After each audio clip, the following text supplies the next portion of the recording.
What follows is the transcript of an interview between parapsychologist Moses Harlow and Marine Corporal Brandon Fitz, E4, held in late 2004. Fitz was pronounced dead after suffering a cardiac arrest during the Second Battle of Fallujah. He returned to life 13 hours later.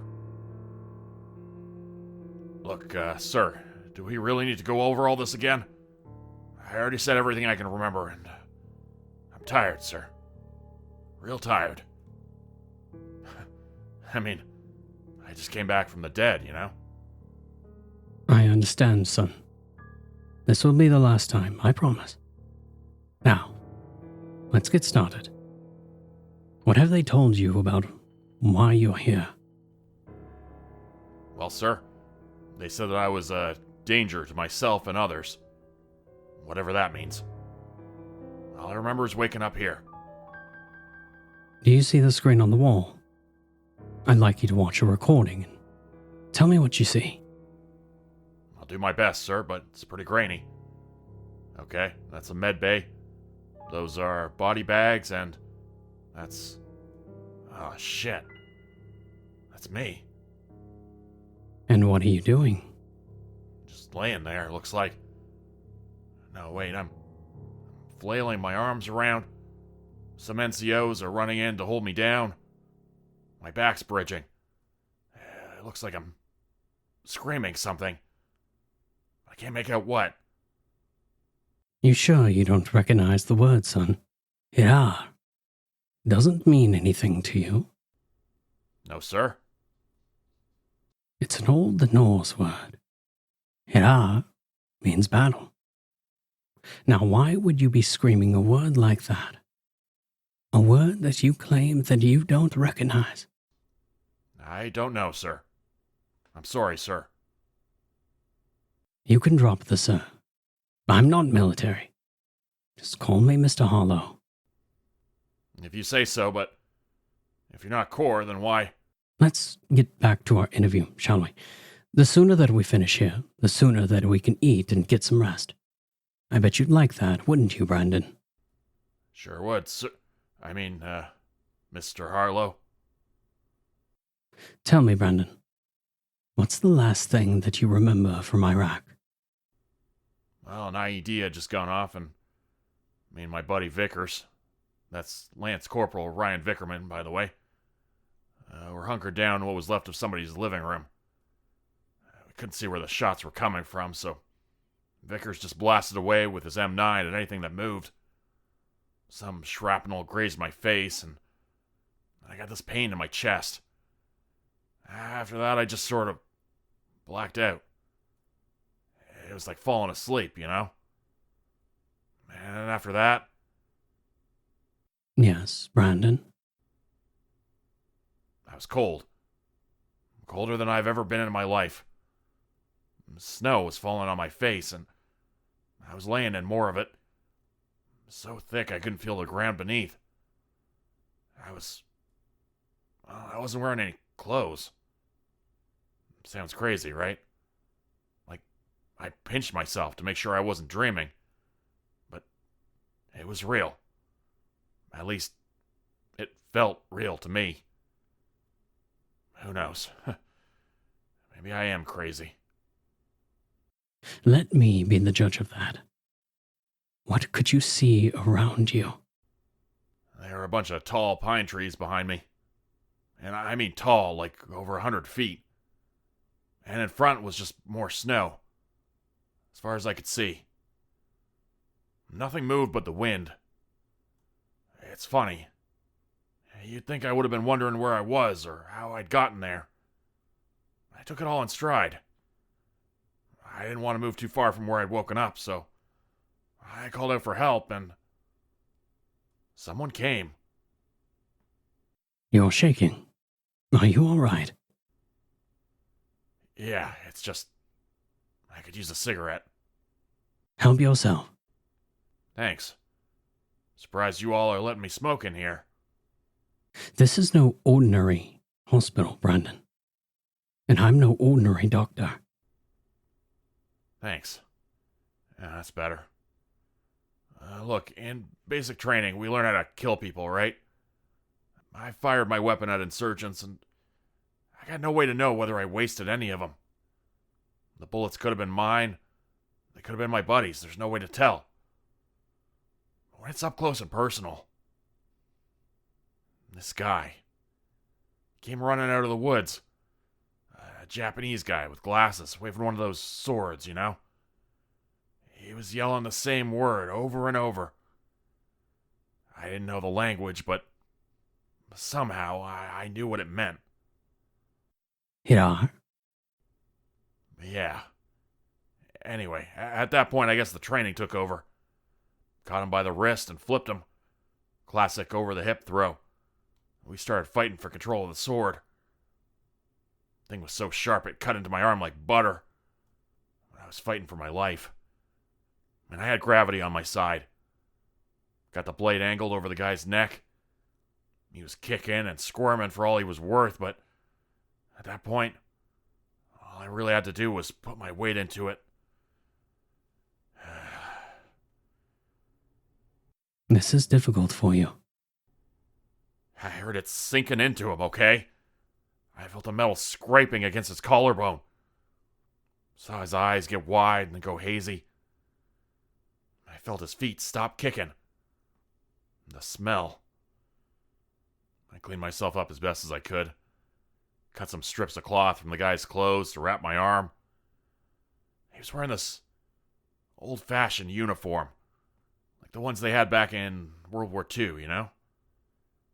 Come at me like he was possessed or something. I didn't know what was wrong with him or if there was more out there like him, so I made for the woods. Seemed to be a good idea to get under cover. And that forest, man. How can I even begin to describe it? It was so dark in there, it was like the sun had already set. And it was quiet. Real quiet. Like I was almost scared to breathe, you know? And wherever I looked, those mossy tree trunks went on forever. Picked a direction, started walking. What else could I do? Naked and hurt as I was surprised I could even move at all. I felt this tug in my chest, like a weight pulling me forward. That feeling kept getting stronger and stronger until... Until what? Till I got impaled by a goddamn spear, that's what. There was a whooshing sound, and I felt this white-hot pain in my gut. And when I looked down, it was hanging out of my stomach. Can you imagine what that must feel like? Before I could wrap my head around what had just happened, another spear came flying out of nowhere. Bounced off my rib cage, but I went down anyway. And then 4 shadowy figures stood up out of the snow. Been there all along, hunting me. They were these tall African guys. These shields made of cowhide and, of course, more spears. What's the closest you've ever come to dying, Mr. Harlow? Let's not get off track. What happened next? I only ask because I've been a dead man, Mr. Harlow. More times than I can count. What do you think happened next? They gutted me like a goddamn fish. They would stab, twirl me around, and stab again. Some kind of war dance. I could feel the warmth of my intestines dragging underneath me as I tried to crawl away. My hands kept slipping in blood and pine needles. Everything went dark. Next thing I knew, it was after sunset. I was numb. Cold as a block of ice. And I felt my heart begin to beat again. Blood flowed back into me. Holes in my skin sealed themselves up. It was like invisible hands were packing my guts into my body. Snapping my bones back into place.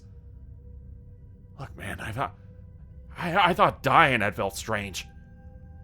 But getting put back together felt even stranger. Looking up through the branches, I could see these Streams of color in the sky. Pink and green and blue. Northern lights, I think they're called. The Aurora Borealis. Yes. That's when I realized I wasn't alone.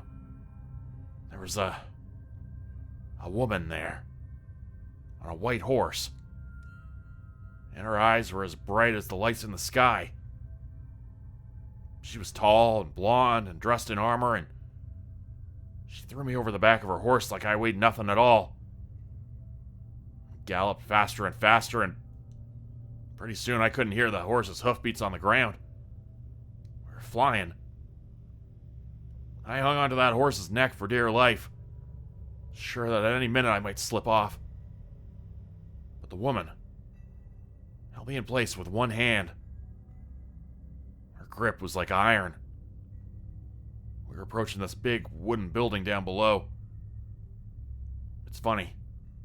Even though I had a bird's eye view of the place, I couldn't have said how tall it was or how many entrances it had. It was like my brain just couldn't process the whole thing at once, you know? I need you to do better than that.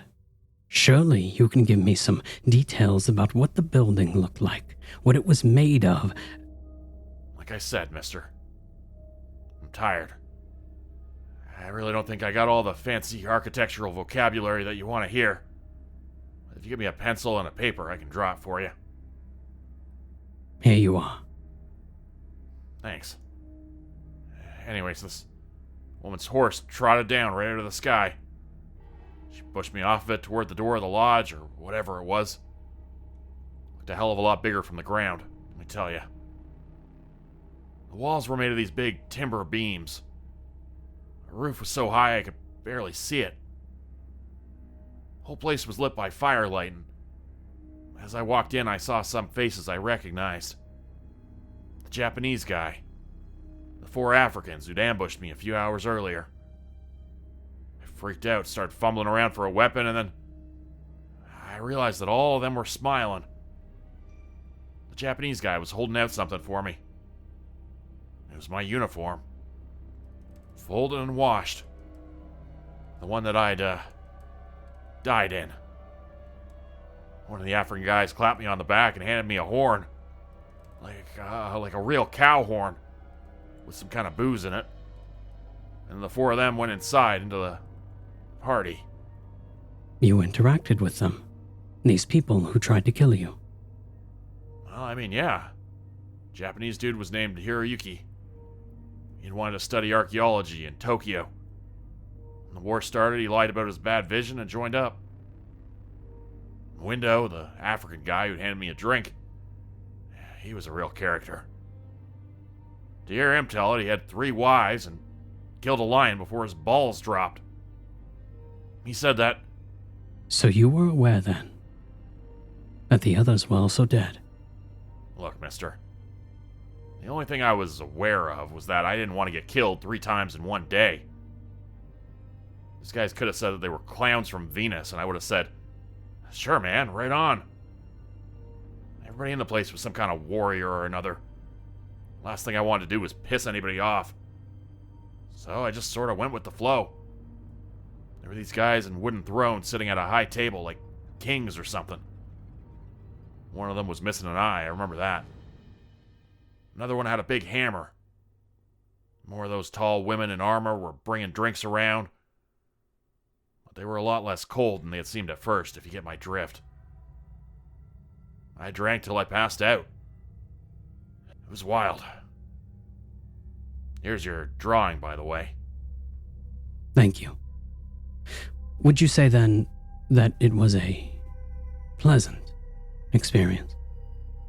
Well, yeah. But also not really. Especially not if you consider what came afterwards. See, there was something sort of bloodthirsty about the whole thing.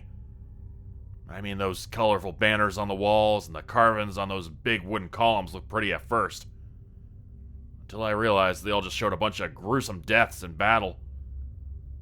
And the others. Most of them didn't seem quite right in the head. All they talked about was war. How many they'd killed. the most gruesome ways they'd done it. Their favorite weapons were chopping off different body parts. Seemed like the more brutal you were, the closer you sat to that big table. And that wasn't all. See, I had woken up naked. Now I had my uniform and boots back. But that was a long way from the stuff that some of those guys had. Shields, bows, full body armor. Hiroyuki didn't have the sword I'd taken from him during our fight, but Mawindo and his buddies were all carrying brand new helmets. I figured that the more fights you won, the better gear you got. And look, I like to drink as much as anybody, but the booze was sort of pushed on us.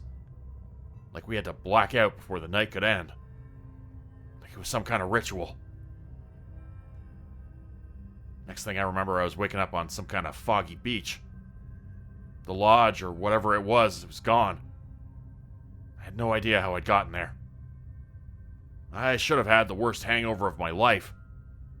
My head was totally clear. All I felt was a sort of weird itching sensation. I was still wearing my uniform, but at some point a bayonet knife had been put in my hand. And I wasn't alone. There were hundreds of us. Some with turbans and scimitars, others with green fatigues and trench spikes, everything in between. We all looked at each other. There was no sound but the cold, black waves crashing against the rocks, and that itching feeling getting stronger and stronger. My heartbeat was pounding in my ears, loud as thunder. I kept gripping the bayonet knife tighter and tighter, and before I knew what I was doing, I had grabbed the guy next to me and plunged it into his neck. Hey, mister. You ever hear the expression, saw red? I never really knew what it meant until that morning. What do you think was happening to you?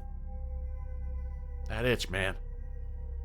Got to the point that I wanted to cut my own skin off. Even that wouldn't be enough. There's only one way to get rid of it.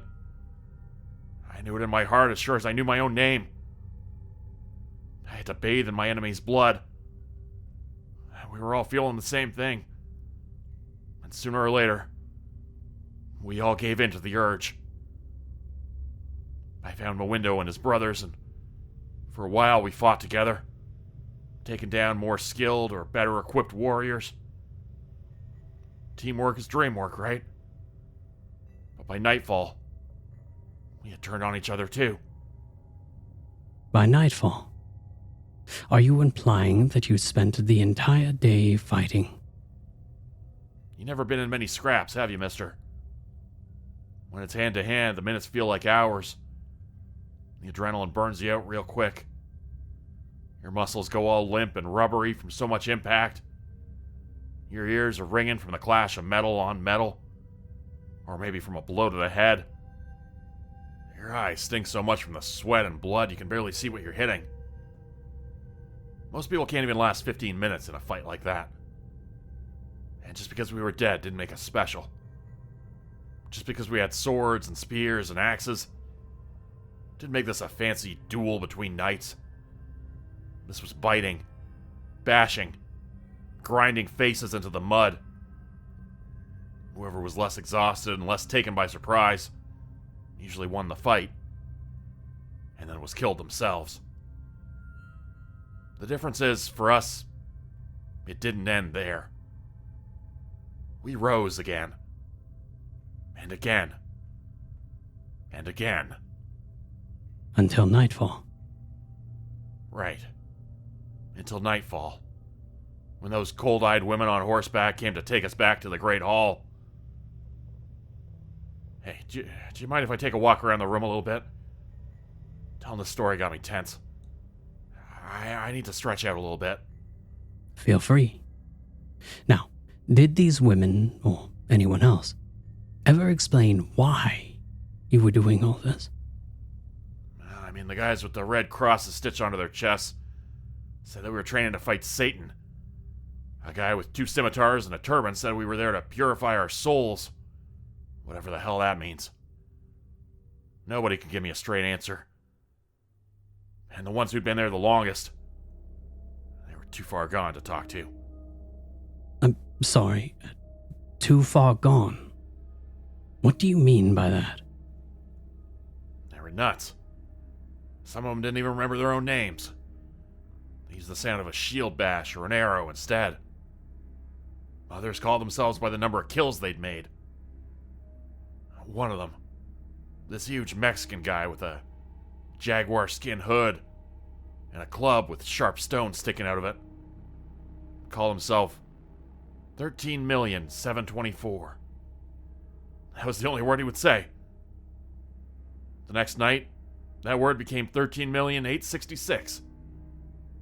I believe it too. He split my skull in half twice that day. And last I saw, it took about 15 working together to bring him down. What was I supposed to say? Hey, Mr. Mass Murderer, want to give me a quick rundown of what we're doing here? I did figure out one thing that night, though. There's something special about the drink they were giving us. Special? How so? I drank more that second night. A lot more. I threw back cup after cup of that honey-sweet booze, until I thought I'd burst. Maybe I was trying to drink myself into a second death. Maybe I was just trying to forget. Who knows? What I did notice, though, was the result. The next day, I was faster, tougher, stronger than I'd ever been. It was like my instincts were turned up to 11. So was my thirst for blood. The first day I killed because I had to. Second day, I actually found myself enjoying it. Disturbing as that was, the drink of the dead had another side effect. One that I didn't notice until a few days later. I was forgetting more and more details about the person I'd been. There are plenty of things about myself that I didn't remember until you all reminded me of them. But you knew that already, right? I've seen the recordings, yes. It was, what you call it? A paradox. If you drank the stuff, you forgot who you'd been yourself. If you didn't, you got hacked apart 100 times over by the ones who did.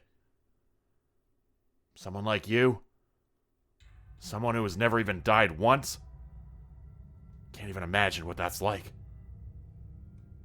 Sure, we rose again every time we fell, but we felt every second of it. And the ones who'd been there the longest, they like to kill you in ways you would remember. Are you all right, Brandon? Yeah, just thinking. Anyways, once I realized what was going on, I decided I would pay the price. I wouldn't drink the stuff they gave us. It was harder than it sounds. Everyone else seemed to be chugging it like there was no tomorrow. And those cold-eyed attendants, they were always ready with a full cup and a smoldering glance your way. They watched us like hawks. They wanted to make sure we drank it. Look, if you'd like, I can draw one of them for you. Still got that paper and pencil? Here's the paper, but don't you still have the pencil? Could have sworn I gave it back to you. No matter. Here's another. Thanks. Anyway, like I was saying, I went through all kinds of tricks trying to keep that stuff out of my gut. I let it spill down the front of my shirt, passed my mug around, and poured what was left into my boot. Anything I could think of. At first, I screwed up a lot. I could feel them getting suspicious, and I had to drink more just to throw them off track. You might wonder why I bothered hiding it at all, but if you'd been there, you'd understand. The threat of violence was everywhere in that place. They could kill me and resurrect me as many times as they wanted. Who knows what else they could do to me if I pissed them off. Eventually, though, I got good enough that I could stay sober almost every night. And once I did, I started asking questions. Hiroyuki never slammed down as much of the stuff as the others. And when he fought, he did what he had to. No more, no less. He didn't seem to enjoy gory deaths the way the others did, so I figured I'd start with him. During the next day's battle, I lured Hiroyuki away from the others and wrestled him to the ground.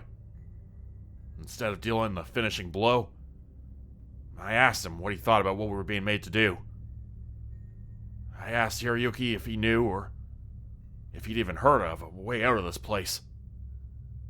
How did he respond? We have to fight. We all have to fight. That's what he said. Then,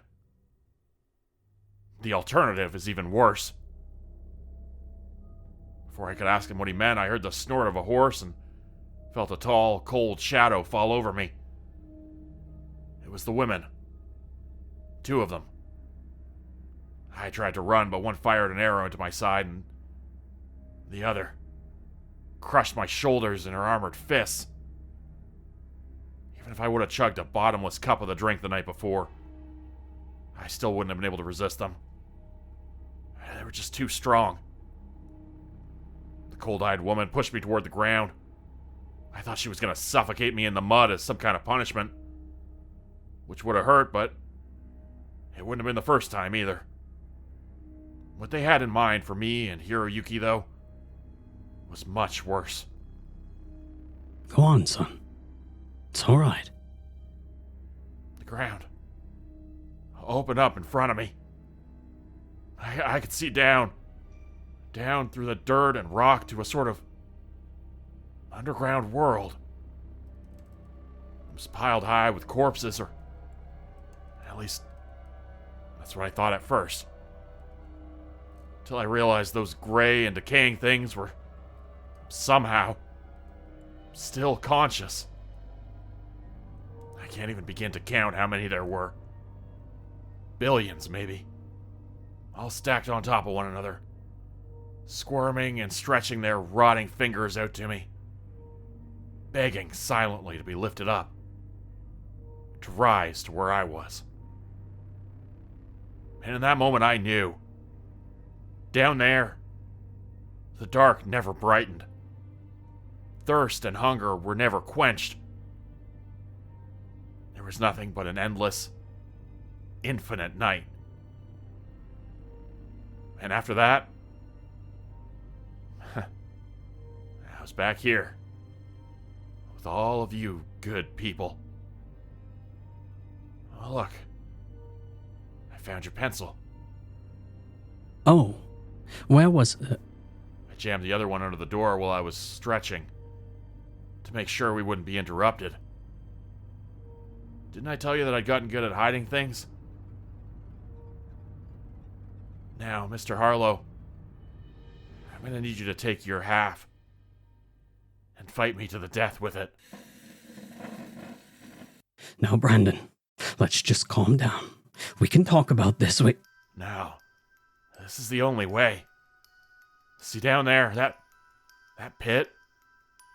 It's for all those who die peacefully. Heaven, or what passes for heaven, belongs to those who die fighting. And I'm not going to the pit, Mr. Harlow. And with any luck, neither are you. Corporal Fitz died of blunt force trauma, sustained while NCOs attempted unsuccessfully to prevent him from murdering Moses Harlow. The results of Fitz's autopsy were not unusual for a man of his age and background. Apart from a perfectly preserved Norse arrowhead, exact age unknown, which was found embedded near the patient's liver. Become a channel member today for early access, bonus videos, and special emojis only available to members. Check out the description below or click the join button for more info. If you'd like another way to help support the channel, please consider joining my Patreon page at patreon.com/Jordan Group Horror. As a patron, you'll get access to bonus videos and content. You'll be credited at the end of every video going forward, and if you decide to stay for 3 months, I'll name a character after you which will be featured in a Hollow's End story. Links to join the Patreon are in the description. thanks everyone for listening. Please like, subscribe, and comment to help the channel continue to grow. And see you again next time at 4 p.m. Eastern Standard Time. Hope you have a great night.